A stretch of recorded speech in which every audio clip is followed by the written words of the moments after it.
Hello everyone, my name is Paper and I'm making this video to get my thoughts together and share them with others in the hope that more people will consider the possibilities I plan to discuss today concerning the Knight and their identity. The identity of the Knight has long been a hotly debated topic among fans, with the releases of chapters 3 and 4 last year only further adding to this debate with the first appearances of the Knight in-game, with chapter 3 even including a surprise boss encounter with them. Many believe it's Des, some believe it's Carol, others believe it could be Rudy, and a few frightening holdouts believe it could be Papyrus through some kind of tricky Tony shenanigans. However, in this video, I will be covering a much less discussed candidate, Noelle. It is my belief that Noelle has more evidence supporting her than any other candidate, even December, and that she has been overlooked entirely by the community at large simply because of the way she presents herself. Let's begin with a basic overview and analysis of Noelle's character as explicitly presented in the story and the relationships that shape her.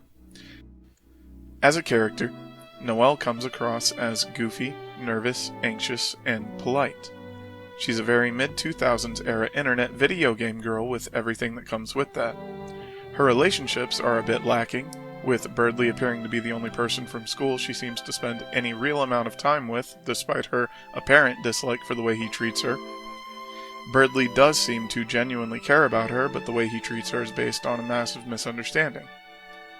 Her father is the only other person that seems to get any time with her outside of school, but this is sadly undercut by his internment at the hospital. There's a poster in the school that says that she's in the cross-country club with Jockington, but she doesn't seem particularly close with him, or Caddy for that matter. She has a crush on Susie, but before the events of Chapter 2 they don't interact much, if at all. It's worth noting that Susie embodies the kind of free spirit Noelle wishes she could have, and also has the same type of personality Des seems to have had, which could contribute to Noelle's fascination with her. Otherwise, it seems like she spends most of her time alone, either searching for clues concerning her missing sister Des, or playing games to take her mind off of things. On the topic of Des, Noelle seems to be convinced that one day she will return to her. She seems to be of the mind that it's unthinkable that Des will simply stay missing forever. Whether this is true, or just denial, is yet to be seen, but at the very least it tells us one thing. Des was extremely important to her, maybe even more than her parents or Chris, and her return is one thing that could bring a little light back into Noelle's life. Noelle's lack of social interaction at school and the issues with Des aside, she used to be quite close with Chris, her neighbor. She and Chris used to spend hours playing together every day in imaginary worlds.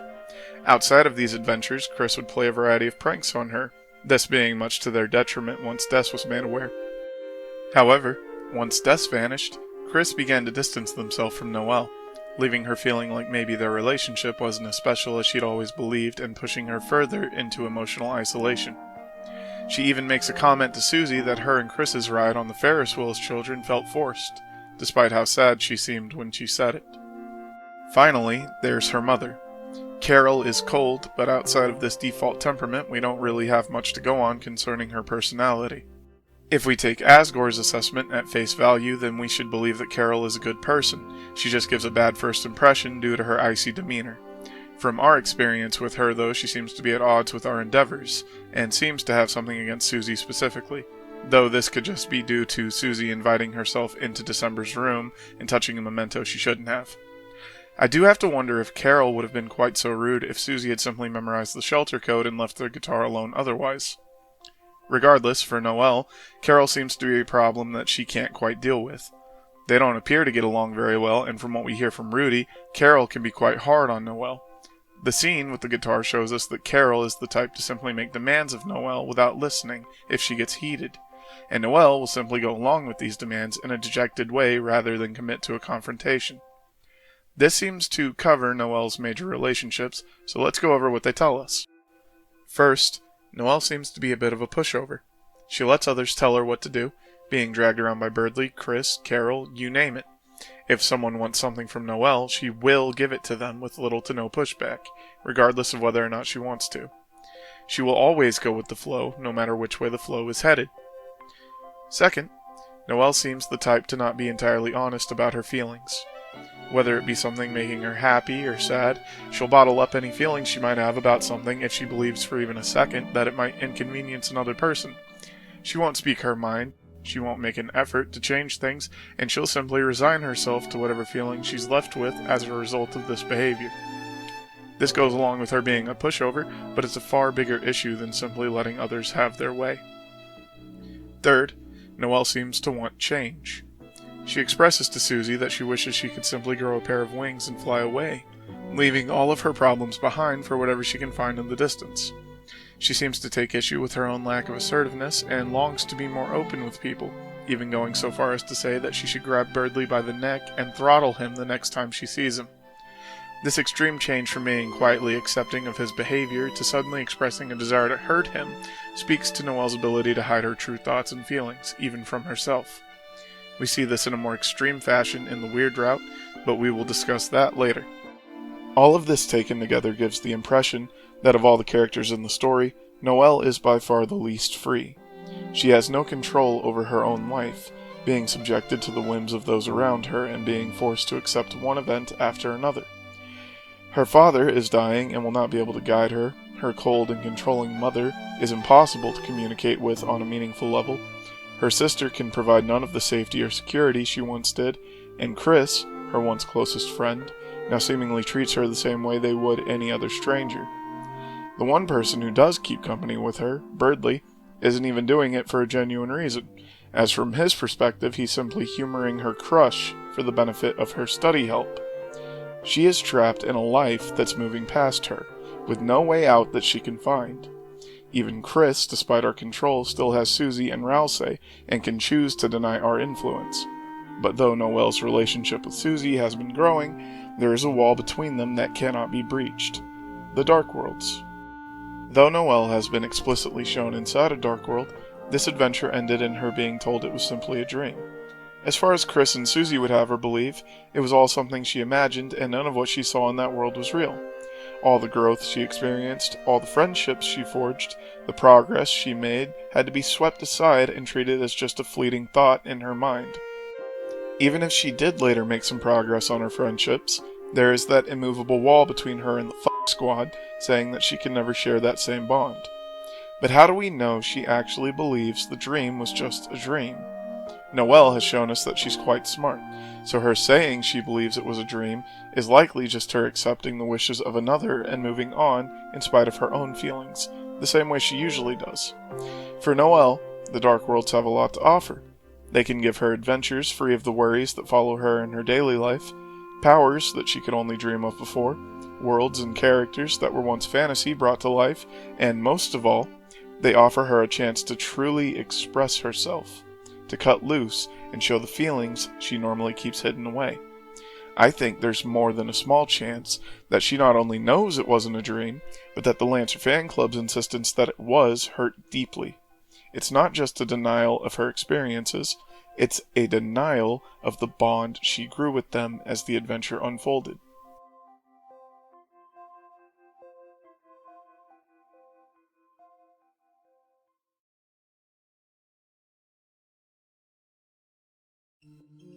In Chapter 3, we find out from Ram that all the characters we've met in Deltarune's Dark World so far were originally created by Chris and Noelle when they were children as part of their imaginary adventures. This seems to imply that whoever's making these Dark Worlds is privy to that knowledge. Whenever they create a Dark Fountain, they use all of the characters that were thought up in the past as the basis for the Dark World they're making. That's why characters from any given chapter can reference each other, even referencing Dark Worlds that haven't even been created yet. It's not some supernatural shared foreknowledge or an implication of some kind of Dark World continuity independent of the Light World. They all know those characters because they were all created for the games Chris and Noelle used to play. A good example of this is the single Bibliox in Chapter 3. Despite the Chapter 3 Dark World being made by Chris, and the Chapter 4 Dark World being made by the Knight, the Chapter 4 Dark World still features several Bibliox.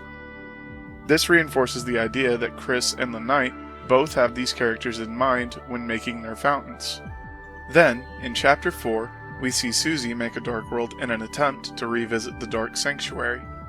However, she fails to recreate it properly, with it containing almost none of the Darkner seen in the original world. The only Darkner that seems to make an appearance in this world that was also in the previous one is the fire extinguisher, and I find it likely that he only makes an appearance because Susie was specifically seeking the code to the door. He also mentions that he's the most important when you speak to him in the Dark Sanctuary, which would make him stick in her mind. There are also a number of Darkners that were petrified in the previous world that are given life in this one, and I believe that they're able to manifest because of Susie's rebellious nature matching their own. They had already been given Darkner forms by the Knight and shown to Susie in the Dark Sanctuary. She just couldn't interact with them before because the nature of the two worlds are opposites, with one embodying order and the other embodying chaos. Susie also attempts to manifest the Old Man in this dark world, with Rouse claiming that instead she simply brought to life a statue in his study. I doubt this though, because every petrified Darkner we see is gray, and the statues in Gerson's study are not. I believe the reason all of the Dark Worlds share the same characters is because it is actually Noelle making the majority of the fountains, with the sole exceptions being Chris's Chapter 3 fountain and the one Susie makes in Chapter 4, which already had its Darkners primed for her to give form as statues in the previous world.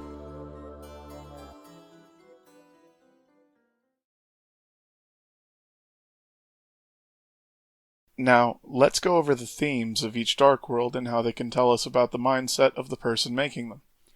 In Chapter 1, the Dark World is pretty basic. It's a straight line from start to finish, with a very basic plot line about an evil ruler who has taken over the land. It almost feels like a test run. Our three heroes, the Fun Gang, make their way through the Dark World and stop King from enacting his will upon the other Darkners.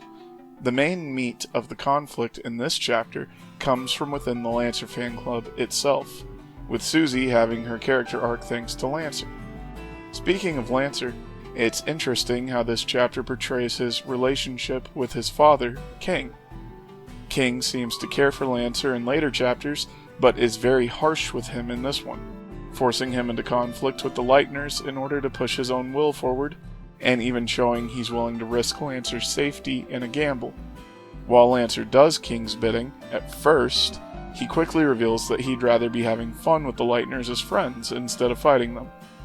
And it's not just Lancer and King's relationship that alludes to the creator of the fountain either.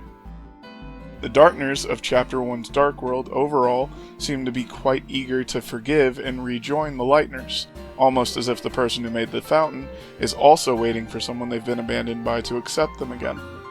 The way the Darkners interact with Lancer is also telling. They're forced to take care of him, essentially forced to be his friend. This likely indicates that whoever made the fountain has insecurities about their own relationships, feeling as if they aren't genuine or earned. When you take the themes of parental friction, lack of genuine friendship, and fear of abandonment into account, this chapter starts to paint a rather obvious parallel to Noelle and her own life. How about we take a look at Chapter 2? There's a decent amount to dig through here. In Chapter 2's Dark World, we're introduced to Queen.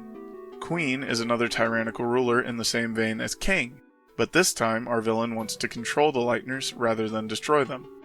Queen continuously pursues, captures, and otherwise harasses the Lightners over the course of the chapter, always trying to force or trick them into doing her bidding. Her goal is to cover the entire world in darkness, creating a boundless dark world where the adventures the Lightners experience never have to end. To accomplish this, Queen wants to turn one of the Lightners into the next Knight, someone who can open fountains for her in her stead. And for this role, she chooses Noelle, citing her as the best possible candidate due to her strength. Queen constantly ignores all protests to her plans, claiming she knows better and that the Lightners should be thankful to become her peons. Queen, in her controlling nature, is quite obviously meant to stand in for Carol, as Noelle is the primary target for most of the chapter. The final encounter with Queen even culminates in Noelle seeming to gain the courage to stand up for herself, something she likely wishes she could do in reality with Carol. Besides Queen, this chapter also introduces Spamton. Spamton is a small, disgusting little garbage man who accosts Chris in an alleyway and tries to get them to accept a shady deal. The player can agree to help Spamton which begins a quest in which you take him to a new body, which he promptly attacks Chris with in an attempt to steal the soul. The Fuck Squad proceeds to do battle with him, cutting all of his strings and causing him to drop lifelessly to the floor. He laments the inability to change his fate, before offering what little strength he has left to the party in the form of becoming an item. You can backtrack afterwards and discover that before all of this, Spamton used to be a successful Addison, raking in the Cromer and enjoying a life of luxury until he was suddenly cut off from the source of his success. Losing his secret caused him to transform into a failure overnight, losing all of his status and friends before finally ending up in the state you initially find him in, a pitiful little rat begging for scraps in a trash can. Both of these characters embody the primary theme of Chapter 2, autonomy, or the lack of it. Queen represents the controlling superior that forces its will on those below, subjecting them to a will above theirs that dictates their actions, whether or not the actions being dictated are agreed with. She is the controlling nature of authority, bearing down on those with less power and will to act on their own. Spamton, on the other hand, represents the one without autonomy, struggling to find some for themselves.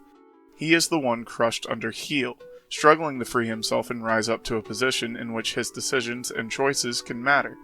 Both of these cases are very relatable for Noelle, with Queen's treatment of Noelle being an obvious parallel to Carol's attitude towards her, and Spamton himself being a parallel to Noelle, showing a similar kind of desire for a life more fulfilling than the one he's been given. It's not only Chris that can be compared to Spamton in this way, even if their parallel is more readily apparent thanks to our POV. Next, we move to Chapter 3. This fountain stands out because it was made by Chris, so the themes here will mostly be applied to them. There are still themes that are relevant to the knight here due to Chris's close relationship to her, though, so I'll be going over those as well. In Chapter 3, we meet Tenna. Tenna is the Dreamer family television, left unplugged and unused for years. Upon the creation of the Chapter 3 fountain, he's instilled with all the feelings Chris has been having over the last few years concerning the family falling apart. This causes Tenna to become very controlling, fearing that should the Lightners manage to close the fountain, he will go right back to being useless and discarded. He spends the chapter guilt-tripping the Fun Gang into participating in his games, desperate to keep them engaged with the activities. This is partially due to being asked to buy time for Undyne's arrival, but primarily he does it so that he can feel like he's got a purpose again, to feel like the family still needs him. Once this facade is revealed, Tenna goes from friendly to threatening, using violence to coerce the Lancer fan club into playing indefinitely. It's only once the party convinces him that he doesn't need to hold on to the past so tightly that he agrees to let them go, which sets the stage for the knight to make her appearance. Tenna works as a very direct comparison to Chris, being a member of the family who just doesn't want to let go. He desperately clings to a time that can't be revisited, wishing that he could go back to those days and trying whatever he can to make that a reality. Every action he takes in Chapter 3 is done with that singular thought in mind, to return to how it was before. But this also applies to Noelle. She shows a desire to return to those days, wishing that she could go back to a time when she still had Des and Chris around to give her life some meaning. In Chapter 4's Weird Route, she explicitly shows us this, with the thought of Chris, the real Chris, returning to her, making her so happy that she can hardly believe it. Speaking of Chapter 4, let's move right along to it. Chapter 4 doesn't have a main Darkner boss running the show, with the main focus instead being on the prophecy of Deltarune. The old man is certainly prominent, but the closest we get to a main boss Darkner in this chapter is probably Jackenstein. Jackenstein has some interesting things going on with him, being completely out of place in the dark world we find him in. According to Jackenstein, the other Darkners of the world shunned and mocked him, causing him to retreat into a section of the dark world that no others wanted to visit. Being treated the way he was and forced into the place we find him, Jack decided to adopt a villain persona, attempting to scare away or battle anyone who enters the Dark Zone. While our heroes are able to eventually convince Jack that things aren't quite so hopeless, Jack is still tepid and shows a small amount of disbelief if you compliment him. When we ask Jack to see what's under his pumpkin after his fight, he warns the Fuck Squad that it's quite scary before revealing a harmless and cute face, which he then quickly covers up.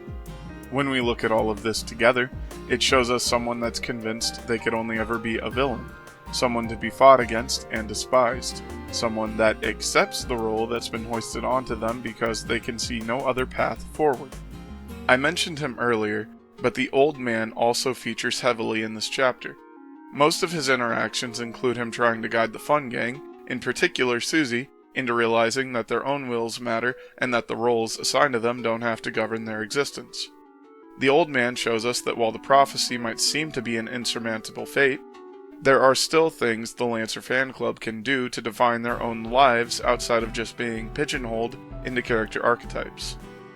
This applies quite well to the themes we discussed earlier with Jackenstein, and Jack will even appear in the old man's study after our encounter with him, saying he was able to find the strength to escape from his self-imposed prison thanks to the fun gang's interaction with him. This theme of defying pre-assigned roles can tell us a lot about the person who's made the fountain, or rather fountains, in this chapter. The appearance of the prophecy in these worlds might be an inevitability due to its nature and the location of the Chapter 4 fountains, but the way it manifests is likely affected by the will of the fountain maker, shaping it into glass that can be easily shattered. This tells us that whoever made these worlds wishes to defy the fate laid out before them, same as the Lancer fan club. This means that the Knight has just as much of a vested interest in changing the future that we and our heroes do, reaching out for a future that goes beyond the tale's end. With all of the chapters covered, let's move on to... And for my deeds, they damn me. Name me demon. And who am I to deny it? Demon, then. Alright, let's talk about the Weird Route. Chapter 2's Weird Route is one of the strangest aspects of the game, with the player being required to go out of their way to perform a series of convoluted and unintuitive actions in order to access it. Once we have Noelle, we begin to play the game in a completely different way, immediately backtracking and opting for a very specific way of fighting the darkness we encounter to avoid them escaping the way they normally would during a violent playthrough. By freezing them with Noelle's ice shock, we prevent their attempt to flee, and reduce them to a popsicle. By continuing to do this, and buying the Thorn Ring from Spamton, we can eventually get Noelle to use a spell called Snowgrave to presumably kill Birdly, causing our adventure in the Dark World to finally carry some weight in the Light World. We later find out he's still alive, but the question remains, why is this in the game? And I don't just mean, why is the Weird Route in Deltarune? What I mean specifically is, why is the Weird Route in Chapter 2's Dark World? Why is the Thorn Ring even an item we can find with tangible effects if everything in the Dark Worlds is created from the mind of the person that opened the fountain for the most part? If the Dark World is formed from the person that makes it, then that tells us whoever made this fountain must have had the Thorn Ring and its consequences in mind, even if subconsciously. This means that they knew there was a chance Chris and Noelle would eventually end up alone together, and they knew there was a chance that Chris would follow through on the opportunity to carry out the Weird Route. It's almost as if the person that made this fountain put the Weird Route in as an option on purpose. Well, who else but Noelle would even consider this sort of thing?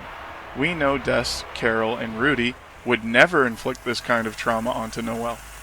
We know that finding odd glitches, bugs, and secrets no one else has is a hobby of Noelle's that she's quite good at, so the way the Weird Route plays out in Cyberworld is definitely within her wheelhouse. And it's not just that. We also know that the evil route in Dragon Blazers is Noelle's favorite way to play the game, with her even making sure that her parents didn't find out about it so they couldn't take the game away from her. There's also the fact that even though the Thorn Ring should just be a regular thorn in the Light World, Noelle still treats it as if it has its Dark World effects in Chapter 4.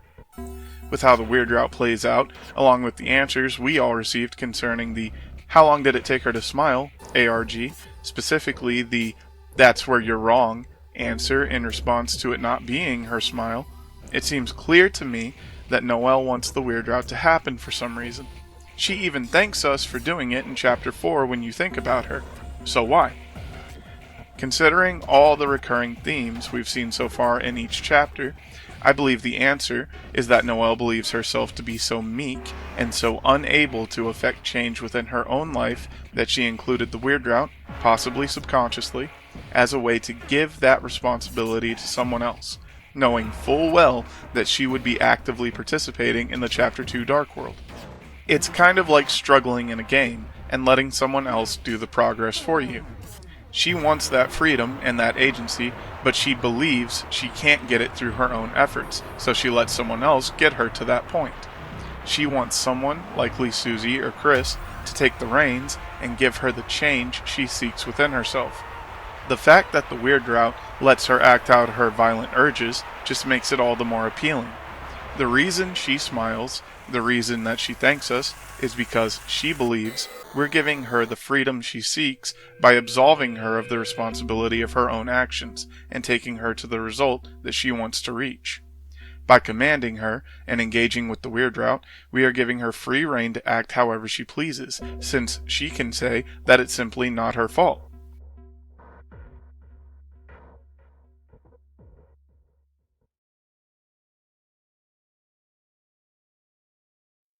In each chapter, the Dark Worlds appear in a place that conveniently only Susie and Chris will notice. In Chapter 1, there's one in the supply closet and one in the abandoned classroom. In Chapter 2, there's one in the library's computer lab. In Chapter 3, it's made by Chris in the Dreamer residence.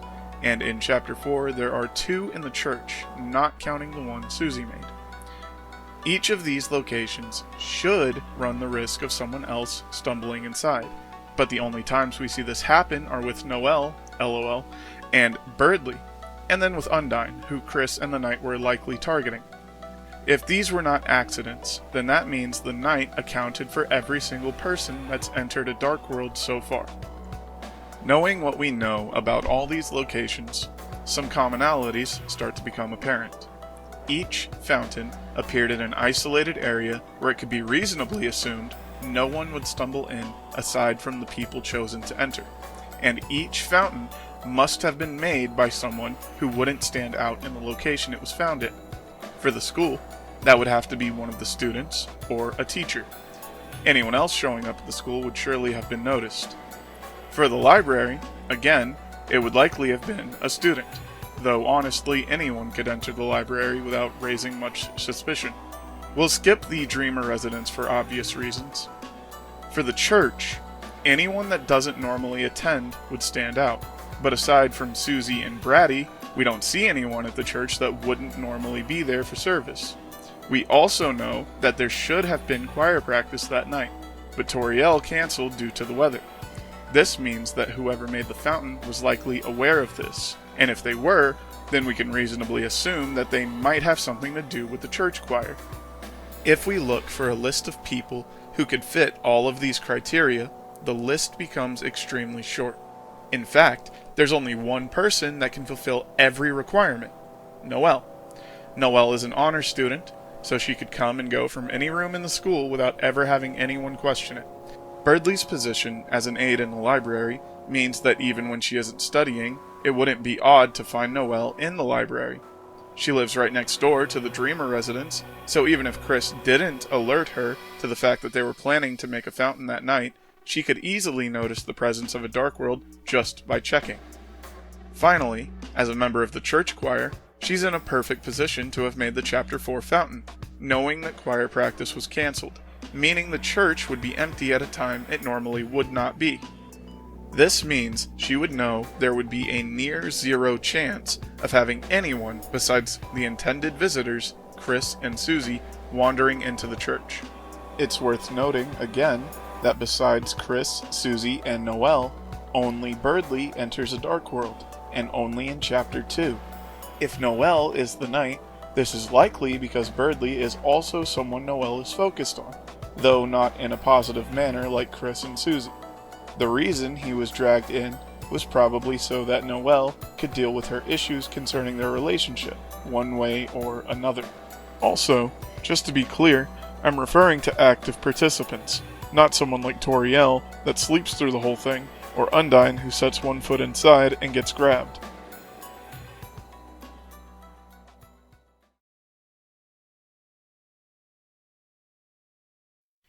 I'm going to go on a bit of a tangent here, but what I'm about to talk about is what got me on this line of thinking in the first place. Okay. What the hell is Starwalker? No, seriously, what is this guy? He vaguely resembles the Starwalker birds we find in the Card Kingdom, but he's clearly something else. We also find him in a really weird way, by backtracking after we had already presumably completed the room he's found in, with no indication at all that this would accomplish anything. The only thing that might cause a player to backtrack in the first place here is the resetting music, which already hints towards the egg room's existence. Now, does that mean Starwalker is as important as the eggs? Maybe. After we find Starwalker, he'll appear in every single chapter going forward. At the start of Chapter 2, he'll join your inventory along with Lancer and Rules, following Chris into the cyber world and eventually into the TV world. But even though Lancer and Rules are left in Castletown at the start of Chapter 4, Starwalker is still present at the Church's Dark World, which means Chris is still carrying him around. Talking about Chapter 2, there's something weird about the way Starwalker joins your inventory. When Lancer and Rules do it, you can go into the Light World, open Chris's items, and there they are. The Jack of Spades and the Rules card from a deck of playing cards. However, after Starwalker joins your inventory, you can go into the Light World and open up Chris's items. And you'll see that Starwalker's item is nowhere to be seen. It's very unlikely that he's just in the ball of junk, considering that Lancer and Rules both got their own dedicated item, and he isn't an equipable item like Jevil or Spamton, so where is he? Well, there are two other items you can see in the game that Chris is shown to be carrying, but we can't access within their inventory. The first is the knife they carry around, the one they give to Susie so she can create the second sanctuary. The second is the thorn, which Chris will go and take from Noelle at the end of Chapter 2 in the Weird Route, hiding it from us just like the knife. I think this means that Starwalker is also an item Chris doesn't want us having access to for some reason, but why is that? The only reason I can think of is that Chris thinks letting the player see what Starwalker is would give them some information that they don't want us to have. Okay, so I have here the Starwalker ornament that Fangamer released at the end of 2025. When I saw them show this off, I instantly decided I had to get it since Starwalker's my favorite Darkner that is not Rousey. Normally, I'd ignore merch for theory crafting like this, but this thing really piqued my interest. When I held it for the first time, I thought, metal, that makes sense. Also, a Christmas ornament of all things? So what is he? Why does he always call himself the original? What item could he be, and why is it so important that Chris won't even let us see what it is? Well, the game told us what he is. It told us what he is all the way back in Chapter 1. Starwalker is a house key. He's one of those little novelty house keys where the head of the key is shaped like something else. In this case, it's shaped like the star on top of a Christmas tree. He's the key Noelle told Chris she lost at school that day in Chapter 1. That's why Chris has to carry him around without actually letting us see him, because if Chris isn't careful, there's a chance we might see Starwalker's Lightworld item and realize where he came from. The reason they can't simply give Starwalker back to Noelle is similarly because if one of the prominent Darkners simply vanished and never came back, we would notice. This is also why the Holidays house gate always says, "It appears to be locked," because it's not locked, it just looks like it is. Whenever Noelle is out of the house, she just rigs the gate to appear as if it's locked, so that she can enter without the key later. The reason Chris made sure not to let us see what Starwalker's Lightworld item is because just seeing it would immediately tell the player who most likely opened the Card Kingdom Dark Fountain. A quick add-in in post after finishing the script here. I was watching a video by Elliot online and found out that Mettaton has this key inside of his plushie. I had not seen this before, and when I saw it, I almost did a spit take. Credit to Mellysong777 for posting this on Reddit. I know it's an Undertale thing concerning Mettaton, but this is literally exactly the key that I was thinking of when I was describing Starwalker's Lightworld item.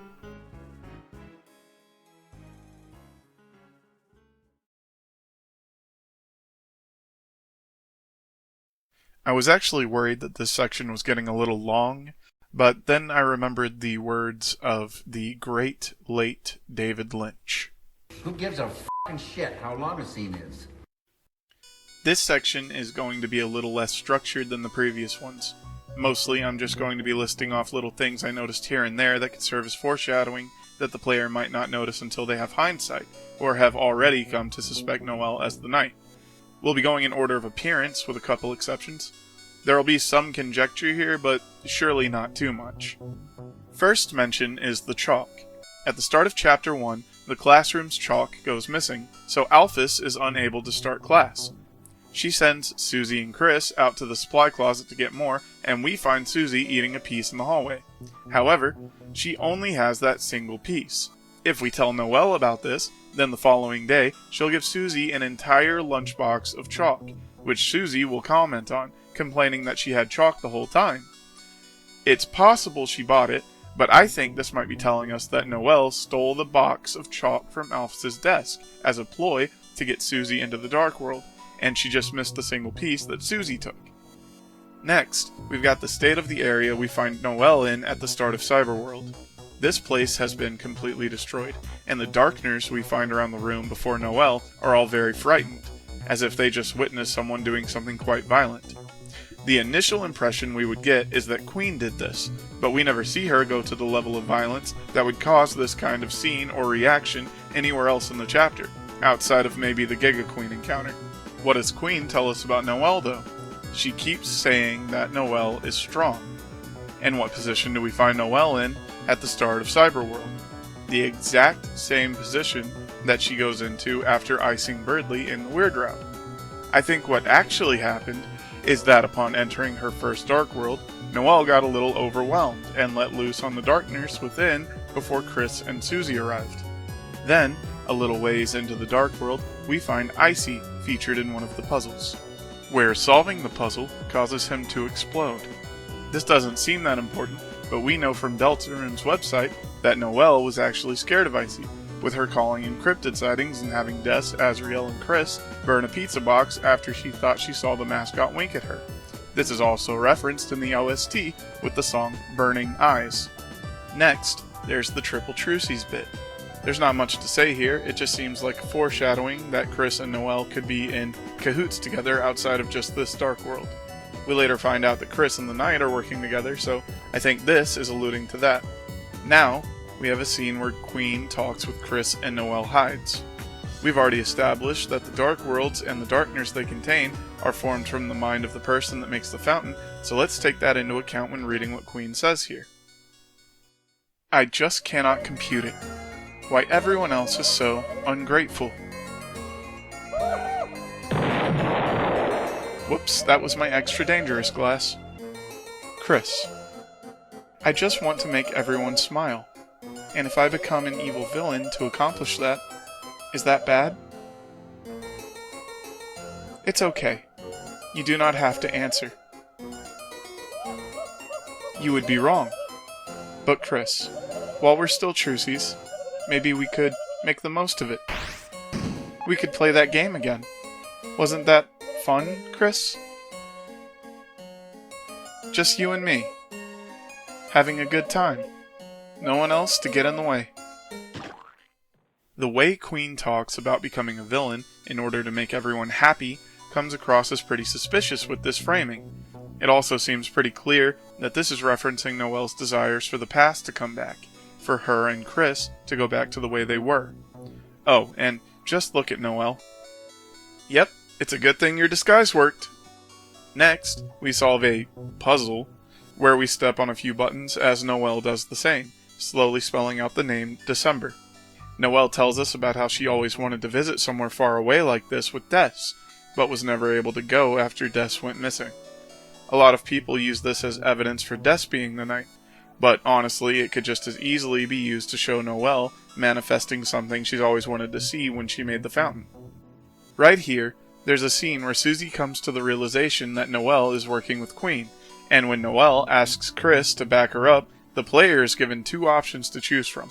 You can tell Susie that Chris and Noelle have a truce, which is true, but the second option is pretty suspicious. Chris lets us call Noelle our enemy, And while this is just played for a joke, with Susie quickly accepting Noelle's explanation, if Noelle turns out to be the knight, this would probably be the funniest piece of foreshadowing when viewed with the full context. When speaking with Spamton, you're given a few things you can ask him about. One of these is the knight, to which he'll say the following. Speaking of communion, Chris, did you know the knight? What he says here tells me that the knight is involved at the church, and we know Noelle is in the choir. If it's Noelle that he was about to give away, this might also explain why Chris seemingly threatened Spamton into silence. Now, once we properly start Spamton's quest, we have to make our way to the bottom of Queen's basement with only Chris. Notably, this is where most people will first notice Friend, Image Friend. However, we see hints of Friend throughout Cyber City, and most notably, the first hint we get to its existence is right before we encounter Noelle and she joins Chris. Before this moment, Friend never appears or is even hinted at, but going forward, Friend shows up in every Dark World, just like Noelle if she's the knight. Maybe he's a Darkner that's inextricably tied to Noelle, kind of like how Rousey is for us. Maybe the knight's armor is Friend itself, explaining the knight's laugh in Chapter 4. Anyway, going forward, I'm gonna treat any appearance of Friend as a hint to the knight's presence or involvement with any given scene. Now, while in the basement, there are also these blue electrical socket enemies. They act as field hazards, but did you know that if you stand still long enough that the enemy will start to smile and stare directly at you? Just like with Icy, this is something Noelle mentions in her blog, on the Ice Palace _Glacier page. She talks about how when she was younger, she accidentally unplugged the console while she was playing Dragon Blazers and investigating the ice maze. She mentions that she was scared of electrical sockets because she thought they were staring at her. This is such a weirdly hyper-specific thing to manifest in the Dark World that I think it kind of speaks for itself. Moving on, you can interact with lots of things in Noelle's room. One of the things you can check is this wardrobe, which prompts an odd response from Susie. She seems surprised at what she finds inside, asking Chris if they've ever seen Noelle wear anything like this. They don't tell us what it was, but I think it's referencing the emo album cover Noelle posed for Caddy. When Susie asks her about this, Noelle says she'd want to wear this sort of thing more often, but only if her mom will let her go grimdark. That's your single shout-out, Homestuck fans. Finally, to cap off the Chapter 2 hints, there's this scene where after defeating Queen, Noelle will assert herself and deny Queen's plans for her. Now, free, she immediately tries to convince Susie and everyone else present that these fountains aren't bad at all, that they're just better than reality in every way. Looking at it through the lens of Noelle being the knight, it almost seems like the entire Dark World was one huge LARP to let Noelle act out all the things that she can never do in real life, with the final goal being to convince everyone to accept the Dark Fountains continuing to remain open. Her convincing of the others goes so far that Birdly nearly ends up making a fountain inside the Dark World, only being stopped by Rousey intervening and warning everyone about the roaring. Chapter 3 is a little obtuse for me. I'm working off of the assumption that the knight is present within the Dark World as early as the first board, thanks to the smile that you can buy from the vending machine. They're just staying hidden so they can lie in wait for Undyne, only revealing themselves once Tenna goes off script and decides to let us close the fountain. For Chapter 3, our first hint is actually something that ties into Chapter 4, the cactus in the S-rank room. When you approach this curtain, the person inside will push Chris back, leaving a cactus needle stuck in their hand in a very similar way to how the thorn is stuck into Noelle's hand later in the Weird Route. This doesn't seem significant at first, until you remember that Noelle has a cactus in her room named Chris. I wouldn't be surprised if the cactus outside Chris's room is also named after Noelle somehow. There's also the secret scene at the very end of Chapter 4, where if you go back to the entrance of the final prophecy room, someone will push Chris back, without saying anything, while a muted guitar sound plays. Likely a reminder to Chris of their promise. The similarities between these two instances seems intentional. Maybe if the cactus is actually named after her, Chris subconsciously gave it traits she might have when they made their fountain. Not too sure about this one, but I felt it was worth mentioning. Next is the very start of the Mantle game, before you even reach the title screen. The flashing blue and yellow colors tell us right away that this secret game will be about Chris and Noelle. Then we're kicked out due to not having a controller. We take Chris out of the room, and right outside is a knockoff controller with pink and yellow buttons waiting for them. Shout out to Mad Cats, God rest their soul. This controller's colors should set off alarms, because of the obvious friend implications. There's also the stereotype of the knockoff controller only ever being given to player 2, implying that someone else is already player 1 in the Mantle game. Also worth noting, the only game that seems to be available for the boards is the Cat Pedders RPG, but everything about this game seems to tell us it's actually Dragon Blazers. Maybe someone else brought their copy along, or maybe Cat Pedders RPG is way more of a Dragon Blazers ripoff than I thought. Progressing on to board 2 of the Mantle game, we find this character referred to as White Cloak. After approaching her, she'll begin to follow us around, freezing any enemy we point her at. Her purpose in this section of the game is to guide us through the ice maze. This is significant since it calls back to Noelle's blog, once again to the Ice Palace _ Glacier page.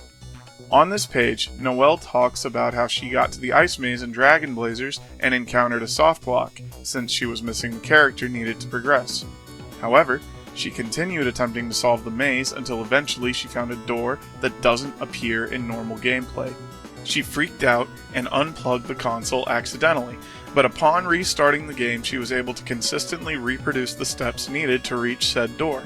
In our version of this ice maze, the only way to progress is for the White Cloak to guide us to the end.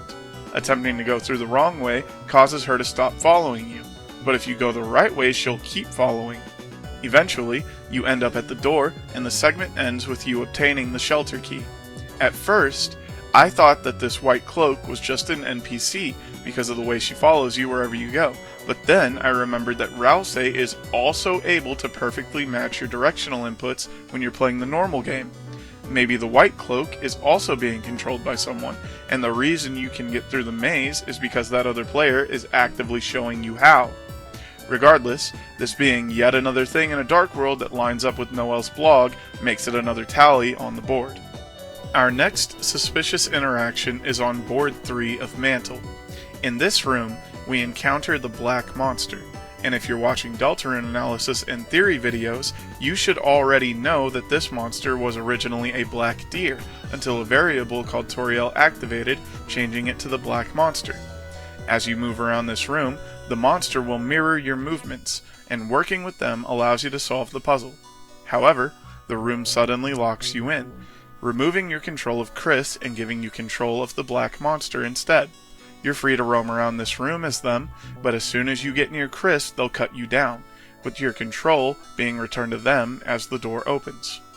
I found this segment to be extremely off-putting. The primary assumption among the fanbase ever since Chapter 2 released is that one of the main goals of the Weird Route is taking control of Noelle, either as a new party member or as a vessel. Taking control of this black deer seems to line up way too well with that idea for comfort, in my opinion. When you consider that, along with the fact that Board 3 seems to lack a Noelle parallel while having a parallel for everyone else, it seems clear to me that this black deer is actually meant to be her, possibly wearing the knight armor. I'm not sure how I feel about Chris killing this deer when considering that, but maybe they don't know the soul will simply go back to them once the monster is gone. Finally, we reach Eram. I'm just going to start by saying I think this thing is being controlled by the Knight, same as all the other NPCs on the boards. Knight, Eram, Nightmare, the connection seems obvious. This thing is the only person on the Mantle boards that actually speaks to us besides Tenna. And it says some pretty interesting things, especially if you're on the Weird Route. This line about Chris just enjoying themselves, knowing they can say it wasn't really them, could be projection. Actually, the fact that it even knows about what happened on the Weird Route is worth noting, as only Chris and Noelle should be aware of that, along with Rouse for some reason. After beating Eram, they'll congratulate you and tell Chris that this is just what they wanted to see, that fiery glint in their eyes, saying that without play, the knife grows dull. I want to point out that Noelle is notably taller than Chris. Eram mocks Chris for being too short to reach the Shadow Mantle. This is incredibly funny. Once the Fun Gang beats Tenna, he agrees to let the Lancer fan club close the fountain, even though he knows the Knight doesn't want that. The Knight then immediately appears and cuts Tenna down for going off script, intervening so that she can continue to buy time for Undyne's arrival. However, when she turns to face the squad, she seems to be crying. I think this is because she doesn't want to actually fight Chris and Susie, but knows there's no other way to stall them since the player is the one in control of Chris, rendering them unable to stop the fountain sealing. Here, I'll point out some unused Shadow Crystal text. Even though it's unused, I feel like it's worth mentioning due to what it says. The text reads, "You thought you saw Undyne frozen in ice." This was probably cut because it was too revealing. Next, I'll point out some actually used Shadow Crystal text from Chapter 4. When you use the glass in Noelle's house, it says, "You thought you saw Noelle close against you, whispering. You put the glass to your ear." Of course, that didn't do anything. This possibly shows us Chris and Noelle conspiring together about the Dark Worlds, possibly behind Carol's back. In Noelle's home, you can pick up this candy cane pencil from Noelle's desk. In the Dark World, this becomes the Jingle Blade. I'm pointing this out because in Chapter 4, Noelle has the ability to equip swords, such as the Jingle Blade and the Black Shard, despite never being playable in the Dark World. You know who does show up in a Dark World to beat your ass with a sword, though? The Knight. Noelle also mentions while we're visiting her house that she always liked hearing Chris play the piano. On her blog, we also read that during the playdates, Chris would sneak off to play the Holidays grand piano in the kitchen. Noelle says that the first few times she went into the kitchen, causing Chris to stop playing. After those attempts, she started to just stand at the doorway or lie on the couch to listen, and she ends the blog post saying it always felt like a concert just for her. Later, inside the Dark Sanctuaries, we encounter many puzzles centered around playing the piano as Chris, culminating in Chris themselves playing a haunting rendition of Don't Forget of their own volition. It's very likely that these are here not just because there's an organ in the building, but because Noelle was thinking about how much she'd like to hear them play again. Once Susie and Chris leave the Holiday Mansion, Susie mentions to Chris that they should swing by their house to get out of the rain. In this segment, we can go to the house, where Chris will tell Susie that they don't have a house key, directing her to the church, but this is optional. We could also head over to visit Rousey if we haven't already. Either way, this part of the chapter has several options to choose from before going to the church itself, but even if we do go straight there, the fountain has already been made. How do we reconcile this?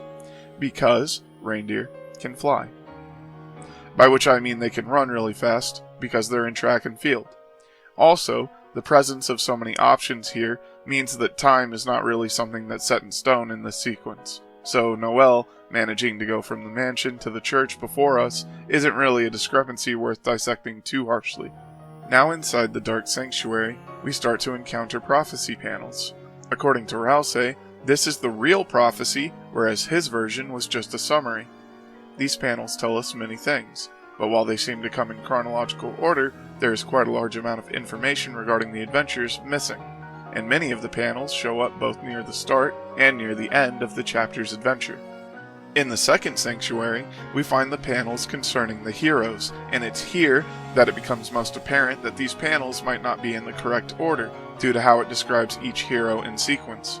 Notably, the girl that's said to come last seems to lack a title, and the panels never refer to her as a hero. After a lot of thinking, I realized that it's not just that some characters could potentially fit a different role in the prophecy if needed, but it's also possible that two of the roles mentioned might actually be one and the same. I've given this a lot of thought, and I think I understand how it's supposed to be read. I rearranged the panels into an order I think is right, adding another pair of panels at the end. The first hero, the cage with human soul and parts. The second hero, the girl with hope crossed on her heart. The third hero, the prince alone in deepest dark. And last was the girl. At last was the girl. The night which makes with blackened knife shall duel with heroes strife by strife. I think that the girl's title is The Night, and that it simply cuts off before telling us this in the second sanctuary, the same way most of the prophecy seems to offer incomplete information. The rude buster, shown on the girl's panels, could actually indicate the spell being directed at the girl, not that the spell is necessarily associated with her personally. At one point while exploring the sanctuary, Chris is given the option to think about the knight. If you do, you'll start to see the knight remove her helmet before Chris quickly forces themselves to start thinking about Jockington instead before simply opening their eyes. In the weird route, however, you can think about Noelle. She seems to be aware that you're thinking of her, telling us, "Thank you," before the screen flashes red and Chris opens their eyes in a panic. I think the reason we aren't shown the knight or Noelle properly in the scene, beyond a description, is because whether you think of the knight or Noelle, you're seeing the same person described. The only distinction is that if you think of Noelle specifically, she becomes aware of the soul watching her. The few times we encounter the knight, after initially finding her in the sanctuaries, she seems to be searching for something. In fact, she's so distracted from looking for whatever it is she's looking for that Susie nearly lands several rude busters on her while she has her back turned. I think there could be two answers for this. First, she could be searching for any sign of death, keeping an eye out for her anytime she's in a dark world. Second, it could be that she's looking for more prophecy panels. It could be that the knight was not fully aware of the prophecy until she entered the sanctuary and began encountering the panels. I can imagine that if she wasn't completely aware of it, that this would come as quite a shock to her, prompting her to try and hunt down as many panels as she could before the fun gang closed the fountains. After dodging these rude busters, the knight is confronted by Susie. Susie yells at her that they don't even have to engage with her. They simply need to close the fountain and the knight's presence won't even matter. And that in the light world, she can't win. This elicits laughter from the knight, but then Susie repeats herself, telling her that she knows she's laughing because she knows Susie is right. As soon as Susie says this, the knight stops laughing. It's just like Susie says. In the light world, Noelle is completely helpless. She has no power over her own life, let alone over anyone else. Susie's taunt is so effective that it causes the knight to immediately threaten opening a fountain. With her assuming that it will simply make another dark world, she ignores Rousey's warning and opens yet another fountain. The worst possible scenario is proven to be true, however. The newly created fountain immediately petrifies and is then brought to life by the currently active dark world, birthing a titan. We don't see the knight again for the rest of the chapter. It's as if she's completely vanished.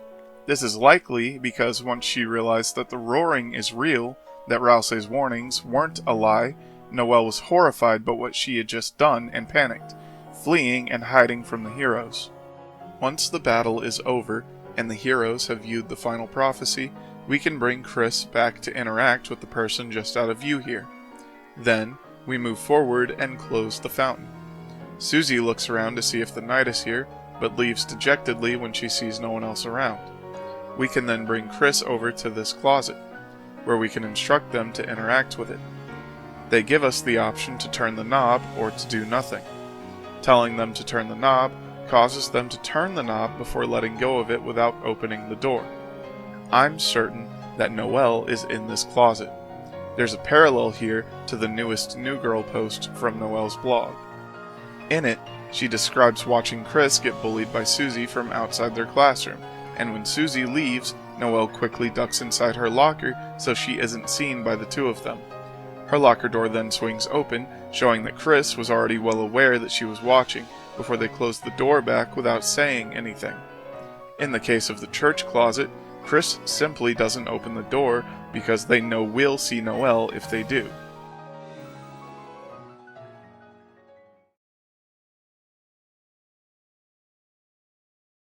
Just to get everything in order, let's do a quick recap tracking Noelle across the entire game. This won't be very long. I'm just going to be showing the when and where concerning her and her actions, and is mostly just for fun. Ready? Prior to the events of the game, Carol formulates some plan to retrieve Des, involving Chris and Noelle. This is either prompted by the player's arrival or by Friend. It's unclear. Whatever this plan is, involves dragging Susie into the Dark Worlds for some reason. Chapter 1. Noelle arrives at the school before anyone else and makes her way to the abandoned classroom as instructed by Carol. She opens the Card Kingdom Dark Fountain, dropping her house key, which we find later as Starwalker. She then leaves and heads back to Alphys's classroom, where she steals the box of chalk from her desk. She misses the piece on the board, but luckily for her, Susie takes it when she arrives. Alphys notices she doesn't have any chalk, and Noelle offers to go get some with Susie. Alphys, however, sends Chris with Susie, and the two leave for the supply closet. After a minute or two passes, Noelle offers to go check on them, and after Alphys agrees to let her go, she runs down the hallway and shuts the door, locking Chris and Susie inside. Class continues, and after it's over, she makes her way to the hospital to visit Rudy before heading home for the night and realizing she lost her key at school. After a short interaction with Chris, she decides to go wait at Caddy's house for her mother to get home. Later that night, she and Chris tell Carol about the day's events. Chapter 2. After class lets out for the day, Noelle approaches Chris and Susie outside the supply closet. She asks them to meet her at the library's computer lab to work on their group projects together, which they agree to. Then, if we had Chris tell her about it the previous day, she gives the chalk she stole from Alphys to Susie in a lunchbox, with Susie even commenting that Noelle had chalk the whole time. Noelle then makes her way to the library, where she enters the computer lab and hides in the closet. Birdley arrives and sits at the table facing away from the closet, and then Noelle opens the fountain inside and leaks it into the main room, dragging both of them into the cyber world. As this is her first time actually entering the Dark World, she has a bit of an anxiety attack before Chris and Susie arrive and bring her back to her senses. She acts out all the things she's ever wanted to do inside this Dark World, and once it's over, she tries to convince everyone to let the Dark Worlds run free. Rouse intervenes, and Noelle is horrified to learn about the risks that the Dark Fountains pose to the world. The fountain is then closed, and Noelle goes to visit Rudy in the hospital again before heading home for the night and informing Carol about everything that happened. Carol tells her and Chris to prepare for that night, and Chris heads home to set the bait for Undyne. Meanwhile, on the Weird Route, the adventure goes very differently, with Noelle's subconscious desire to become stronger with the help of someone else coming to fruition, and her pointless wish fulfillment adventure falling by the wayside. She eventually freezes Birdley before retreating to her room, where she likely does or says something very forward to Susie. The fountain is eventually sealed, and later that night, Chris takes the thorn from Noelle and heads home to make the next fountain. Chapter 3. Once the Dreamer residence is transformed into the TV world, Noelle makes her way inside to wait for Undyne's arrival. She can't stand the wait, however, and decides to let off some stress by playing around with Chris when the opportunity presents itself, using the unedited version of Dragon Blazers as the medium. She sees this as a chance to get back at Chris for the years of pranks and abandonment, using her vast knowledge of the game to continuously torment Chris as they progress. As the chapter continues and more secret boards are accessed, she escalates the teasing, even showing them the shelter within the game somehow. This ultimately culminates in a friendly battle between her and Chris, with her controlling ERAM as part of the match. Once their fight is over, she mocks Chris about their height before making her way towards the entrance of the Dark World to keep waiting for Undyne's arrival. Unfortunately, Tenna goes off script and decides to let the player and Susie close the fountain. Left with no other way to stall for time, thanks to the player's control of Chris, Noelle reveals herself, attacking Tenna and baiting the Fun Gang into a battle. Once the battle is ended, Undyne finally arrives, and having fulfilled her goal, Noelle grabs Undyne and flees to the shelter, where she freezes her. She then waits for Susie to leave before conversing with Chris and heading back to the Holiday Mansion. Chapter 4. Noelle awakens in the morning and fills Carol in on what transpired the previous night. She then makes her way to the church with Rudy and takes her place in the choir in preparation for the sermon. Once the service concludes, she finds out from Chris that Susie is now hunting for the codes to the shelter's lock. Susie approaches and asks to come over to the Holiday Mansion with Chris, just as Noelle suspected she would. If you're on the Weird Route, she decides to simply invite them over herself, so that she can speak to Chris about what happened the previous day. Regardless, she finds out from Toriel that choir practice is cancelled for today, informing Carol at some point. She heads home to wait for Chris and Susie's arrival, and after they show up, they predictably begin searching for the code. While Noelle is distracting Susie, Chris receives a call from Carol, informing them that the church is the next target for the Dark Worlds. If you're on the Weird Route, the soul takes things in a different direction by showing Noelle that she can still count on them to take responsibility for making her stronger, causing her to smile as the thorn is placed back into her hand. Either way, Susie ends up getting her hands on the guitar. Chris informs Carol what's happening, and she rushes home to intervene. Carol then throws everyone out of the mansion before scolding Noelle in the kitchen over becoming too close to Susie. Carol then tells Noelle to head down to the church, and she runs down there to open the fountain.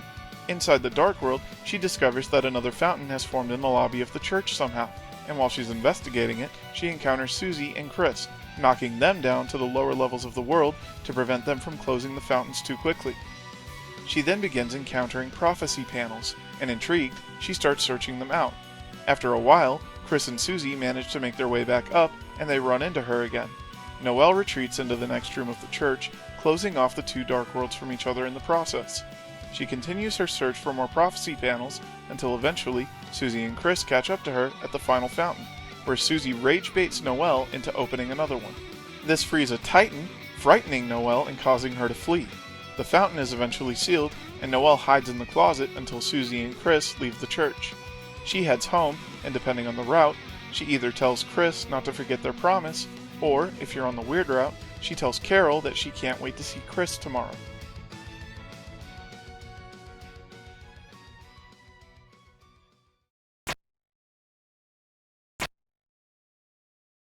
With everything I've needed to get out of my mind finally ready to go, there's one last thing I want to talk about.